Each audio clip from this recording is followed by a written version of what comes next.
Kalau kita mau bikin kos, kita harus punya teknisi sendiri nggak sih?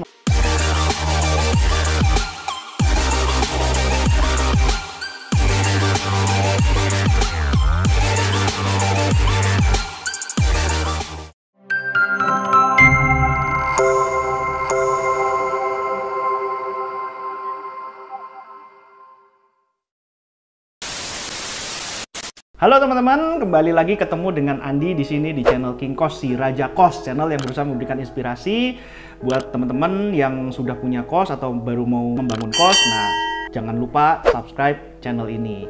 Oke, hari ini video ini saya akan membahas tentang yang namanya teknisi ya. Teknisi itu kalau di tempat saya itu teknisi ada dua, itu teknisi bangunan dan satu lagi adalah teknisi listrik. Nah, mungkin teman-teman bingung ya, kalau kita mau bikin kos, kita harus punya teknisi sendiri nggak sih? Maksud teknisi sendiri itu kita rekrut karyawan yang bener-bener karyawan itu ya kita bayar untuk bekerja di tempat kita, teknisi itu. Kalau beda dengan kalau teknisinya outsourcing. Outsourcing itu maksudnya kalau kita ada masalah di kos, baru kita panggil atau kita telepon teknisi luar untuk datang untuk memperbaikinya. Nah, kalau dari pengalaman saya selama ini, memang kalau kita masih pemula ya, kita masih pemula itu maksudnya kita masih punya kos itu cuma satu atau cuma dua atau cuma tiga lah maksimal ya, dengan rata-rata misalnya 20 kamar satu lokasi.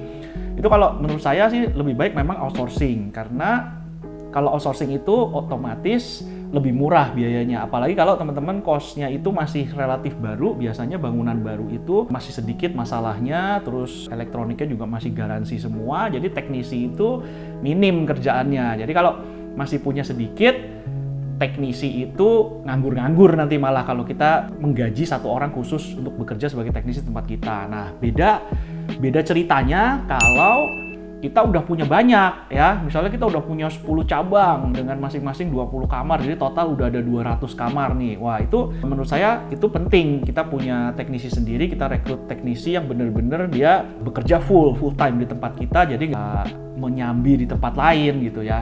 Nah, sebenarnya teknisi itu mulai diperlukan, teknisi yang full time itu mulai diperlukan kalau kita sudah punya kos-kosan itu 5 cabang. Jadi kurang lebih kalau 20 kamar ya 100 kamar lah. 100 kamar itu kita sudah layak untuk merekrut satu orang teknisi. Nah, kalau bisa teknisinya itu bisa ngerangkap juga.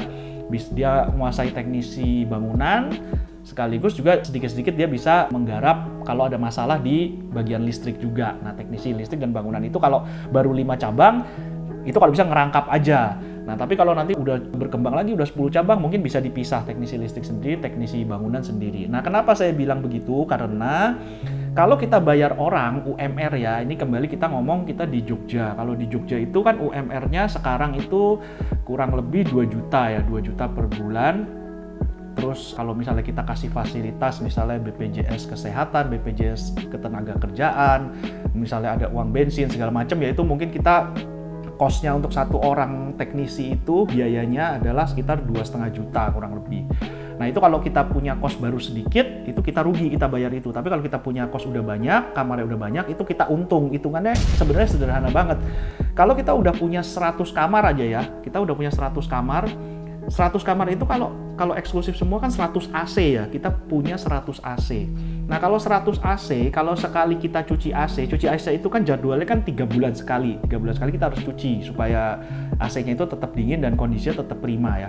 Jadi kalau 100 kamar, setiap 3 bulan itu kita harus mengeluarkan uang sejumlah 100 AC dikali sekali cuci AC itu 50.000. Berarti kita perlu mengeluarkan 50.000 kali 100 kamar itu adalah sebesar 5 juta. Jadi 3 bulan sekali buat AC aja itu kita keluar 5 juta. Nah, ini kalau buat teman-teman yang bener-bener mau maintenance-nya bagus ya. Kalau maintenance-nya mau nggak dipeduliin ya, mau AC-nya mah nggak pernah dicuci, mungkin sampai 3 tahun 4 tahun nggak dicuci, terus tiba-tiba jebol, tiba-tiba rusak gitu. Nah, tapi kalau kita mau maintenance sesuai dengan supaya pelayanannya bagus, terus elektroniknya, AC-nya tersebut awet segala macam, itu kita harus melakukan maintenance 3 bulan sekali, kita harus cuci. Nah, itu kita butuh, kalau 100 AC 5 juta setiap 3 bulan.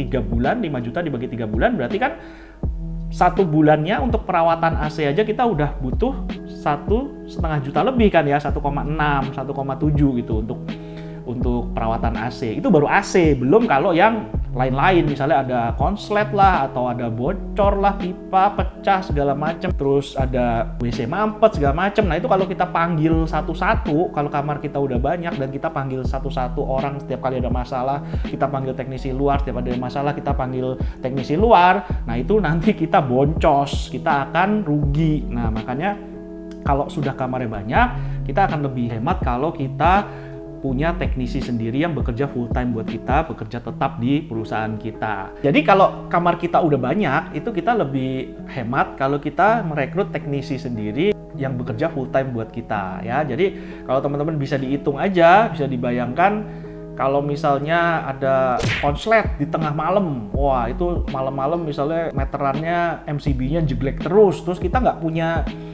punya teknisi sendiri. Kita harus panggil teknisi luar. Nah, teknisi luar tuh kalau tengah malam gitu, apa ada yang mau datang dipanggil? Pasti kita harus nunggu sampai ke besoknya. Nah, kalau besoknya pas kebetulan hari libur, nah kita harus panggil ke lusa. Ataupun misalnya kalau hari libur ada yang mau dipanggil, itu pasti harganya akan lebih mahal. Nah, itu bisa dibayangin kalau sekali manggil orang aja udah berapa? 200.000. Belum kalau nanti perlu ganti, perlu apa segala macam, belum kalau ketemu sama teknisi yang nakal, yang dia sengaja memperburuk situasi supaya kelihatannya parah, supaya akhirnya kita bayar mahal. Itu juga ada teknisi yang kayak gitu, yang biasanya itu belum kenal dan memang orangnya beritikat nggak baik, itu ada juga yang kayak gitu. Nah itu lebih baik daripada kita kacau, daripada kita operasionalnya kacau, terus pelayanannya kita dengan tamu juga akhirnya terganggu dan membuat review di kos kita jelek, ya akhirnya mau nggak mau kalau kita kosnya udah mulai banyak, kita sudah berkembang, cabangnya udah banyak, kamarnya udah banyak, ya kita alangkah lebih baiknya kalau kita punya teknisi sendiri. Nah tadi ya kuncinya, kalau kita sudah punya 100 kamar, ini kalau pengalaman saya pribadi, kalau sudah punya 100 kamar, itu kita bolehlah kita pakai satu teknisi full time. Nah kalau teknisi full time-nya ini terlalu sibuk, baru nanti backupnya kita panggil yang outsource, kita panggil teknisi luar. Nah begitu aja terus. Nanti kalau misalnya sudah mulai di atas 100 kamar, ya mulai tambah satu lagi. Jadi tambah satu lagi, mulai kita mengikuti jumlah kamar dengan SDM teknisinya tersebut. Nah tinggal dihitung-hitung aja, sebenarnya tinggal dihitung-hitung untung ruginya ya. Kalau kita tiap bulan historinya untuk perawatan bangunan, untuk betul-betulin elektronik segala macam itu berapa. Kalau misalnya kita sudah ketemu angkanya nih, terus kita bandingin sama kalau kita gaji full time si teknisi itu berapa. Kalau memang harganya sudah sama, kalau menurut saya lebih baik kita pakai yang teknisi full time gitu. Nah kalau memang biaya histori perawatan, maintenance segala macam itu masih kecil, belum sampai 70% dari gaji teknisi jika kita rekrut full time, ya sementara kita outsource dulu nggak apa-apa. Nah gitu sih caranya untuk menentukan apakah kita sebenarnya udah butuh atau belum sih teknisi full time, atau kita masih cukup dengan teknisi outsourcing. Oke, intinya begitu video hari ini, dan terima kasih sudah menonton. Jangan lupa like, comment, share, dan sampai jumpa di video yang akan datang. Dadah!